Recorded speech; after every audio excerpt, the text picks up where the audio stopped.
നല്ല ഇടയനായ യേശുവിനോട് അനുരൂപരാകുന്നതിനുള്ള പ്രക്രിയയിൽ വൈദികാർത്ഥികൾ ആത്മീയ ജീവിതം, പഠനം, സമൂഹ ജീവിതം, അപ്പസ്തോലിക പ്രവർത്തനം എന്നീ കാര്യങ്ങളിൽ ശ്രദ്ധിക്കണമെന്ന് ഫ്രാൻസിസ് പാപ്പ. സ്പെയിനിലെ സെവില്ലയിലെ റദംദോറിസ് മാത്തേർ അതിരൂപതാ സെമിനാരിയിൽ നിന്ന് അതിരൂപതാധ്യക്ഷൻ ആർച്ച് ബിഷപ്പ് ഹോസെ ആഞ്ചൽ സായിസ് മെനേസേസിന്റെ നേതൃത്വത്തിലെത്തിയ വൈദികാർത്ഥികളും വൈദിക പരിശീലകരും ഉൾപ്പെടെയുള്ള 40ഓളം പേരുടെ സംഘത്തെ വത്തിക്കാനിൽ സ്വീകരിച്ച് സംബോധന ചെയ്യുകയായിരുന്നു പാപ്പ. പൂർണ്ണ അർത്ഥത്തിൽ വൈദികരാകാനും തങ്ങൾക്ക് ലഭിച്ച വിളിയോട് ദൈവത്തിനും സഹോദരങ്ങൾക്കും വിശിഷ്യ യാതനകളും അനുഭവിക്കുന്നവർക്ക് വേണ്ടിയുള്ള സമ്പൂർണ്ണ സമർപ്പണത്തിൽ പ്രത്യുത്തരിക്കാനും ക്രിസ്തുവിനോട് അനുരൂപരാകുക എന്ന പ്രക്രിയ അനിവാര്യവും അടിയന്തരവുമാണെന്ന് പാപ്പ ഓർമ്മിപ്പിച്ചു. പ്രാർത്ഥന, പഠനം, സാഹോദര്യം, ദൗത്യം എന്നിവ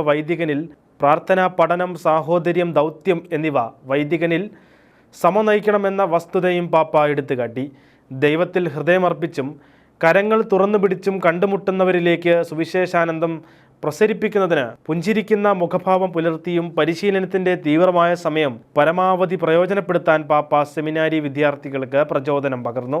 വിശുദ്ധ പത്രോസിൻ്റെ കബറിടത്തെങ്കിലേക്കുള്ള അവരുടെ തീർത്ഥാടനത്തെക്കുറിച്ച് പരാമർശിച്ച പാപ്പ അപ്പസ്തോലന്മാർ പകർന്നു നൽകിയ വിശ്വാസമെന്ന ദാനം വിസ്മയത്തോടും കൃതജ്ഞതാഭാവത്തോടും കൂടി ജീവിക്കണമെന്നും ഉദ്ബോധിപ്പിച്ചു.